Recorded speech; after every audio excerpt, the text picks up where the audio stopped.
स्वामी जी को ये शास्त्रार्थ का खुला चैलेंज देना चाहती हूँ कि वे सामने आकर के शास्त्रार्थ करें। कैसे करनी है? मैं पूछना चाहती हूँ कि क्या संध्या बिना गायत्री मंत्र के जप किए हुए पूरी हो सकती है? कि स्त्री का यज्ञोपवीत संस्कार नहीं होता, इसलिए स्त्री को गायत्री मंत्र जपने के लिए विधान नहीं, क्योंकि गायत्री मंत्र वही जप सकता है जिसका यज्ञोपवीत संस्कार है, और यज्ञोपवीत केवल पुरुषों का होता है। सद्गति का मार्ग ही अवरुद्ध हो जाता है, मोक्ष का मार्ग भी अवरुद्ध हो जाता है। जो देवियां हैं, ब्राह्मण क्षत्रिय वैश्य कुल में जन्म हुआ, परंपरा से विधिवत उनका विवाह हुआ है, वो पृथक से यज्ञोपवीत में अधिकृत नहीं है, उनको आवश्यकता नहीं है। मैं आचार्य नंदिता शास्त्री, पाणिनि कन्या महाविद्यालय वाराणसी। मैंने YouTube में एक वीडियो देखा है जिसमें श्री स्वामी राघवाचार्य जी महाराज ने, जो कि श्री राम कथा कर रहे थे, उस श्री राम कथा में उन्होंने स्त्रियों पर ये प्रतिबंध कहा है कि स्त्रियों को गायत्री मंत्र जपने का अधिकार नहीं है, क्योंकि स्त्रियों का उपनयन नहीं होता है। ये शास्त्र विरुद्ध है और शास्त्रों के इन विधि निषेधों का पालन करते हुए जो कार्य होता है वही फलदायी होता है। और यदि स्त्रियां गायत्री मंत्र का जप करेंगी तो उसका फल इस विपरीत हो सकता है। मैं अपने स्वामी राघवाचार्य जी से ये कहना चाहती हूँ कि जिस राम कथा और श्री वाल्मीकि रामायण के श्लोकों को आप उद्धृत कर रहे हैं, उन श्लोकों में ये बात स्पष्ट रूप से वहाँ पर वर्णन आता है माता कौशल्या का, जिसमें कहा गया है, सा क्षौम वसना हृष्टा नित्यम व्रत परायणा अग्नि जुहोति स्म तदा मंत्रवत कृत मंगला। यानी मंत्रोच्चारण करती हुई माता कौशल्या यज्ञ कर रही थी। इसी प्रकार सीता माता का वर्णन आता है, जब लंका में हनुमान जी उनको ढूंढते हुए पहुंचते हैं तो वे कहते हैं कि संध्या काल मनाह श्यामा ध्रुवम नश्यति जानकी नदीम चेमाम शिवजनाम संध्यार्थे वर वर्णिनी। कि संध्या काल का ये समय है और उस मनवाली हमारी माता सीता संध्या के लिए उत्तम स्थान का चयन करती हुई इस शिवजला नदी के पास अवश्य आएंगी। इस प्रकार के अनेक स्त्री पात्र हैं जहाँ पर उनका वर्णन आता है कि वे संध्योपासना कर रही थी, मंत्रोच्चारण कर रही थी और कर रही थी। मैं पूछना चाहती हूँ कि क्या संध्या बिना गायत्री मंत्र के जप किए हुए पूरी हो सकती है? नहीं हो सकती है। बात कि कन्याओं का उपनयन संस्कार नहीं हो सकता है, इस विषय में मैं हारित स्मृति का वचन उद्धृत करना चाहती हूँ।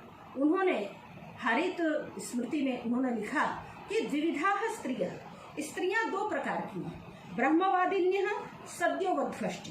एक ब्रह्मवादिनी होती है जिनके लिए वहां पर आज्ञा दी उन्होंने कि तत्र ब्रह्मवादिनीनाम उपनयनम अग्निधनम स्वगृहे भिक्षचर्या यह आवश्यक है। कि जो ब्रह्मवादिनी होती हैं उनका उपनयन संस्कार और अग्निधन माने यज्ञ करना और ब्रह्मचर्य के अनुकूल भिक्षाचरण करना ये उनके लिए आवश्यक है।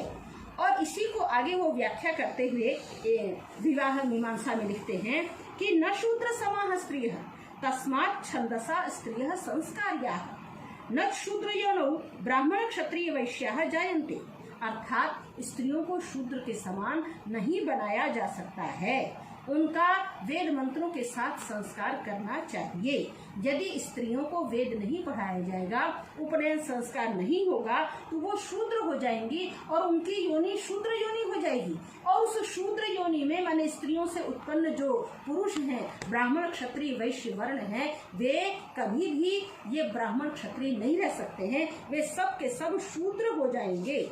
इसी की व्याख्या करते हुए विवाह मीमांसा में लिखते हैं, वस्तुतस्तु द्विजांगनानामपि यथा कुलम यथा कालम कर्तव्यमेव उपनयनम द्विजात्यवच्छेदाय, कि वस्तुतः जो द्विज की स्त्रियां होती हैं उनका भी यथा कुल यथा समय उपनयन संस्कार करना ही चाहिए, नहीं तो सभी शूद्र हो जाएंगे और द्विज की रक्षा यानी जो गुरुकुलों में ब्राह्मण क्षत्रिय वैश्य का निर्माण होता है उन वर्णों की रक्षा नहीं हो सकती है। और सर्वे वर्णाः शूद्रा एव भवेयुः, सभी वर्ण शूद्र ही हो जाएंगे, कोई ये नहीं रह पाएगा। इस विषय में मैं वेद का प्रमाण देना चाहती हूँ। अथर्ववेद में एक ब्रह्मचर्य सूक्त आता है। उस अथर्ववेद में ब्रह्मचर्य सूक्त में कहा, ब्रह्मचर्येण कन्या युवानम विन्दते पति, कि ब्रह्मचर्य पूर्वक कन्या युवा पति को प्राप्त करती है।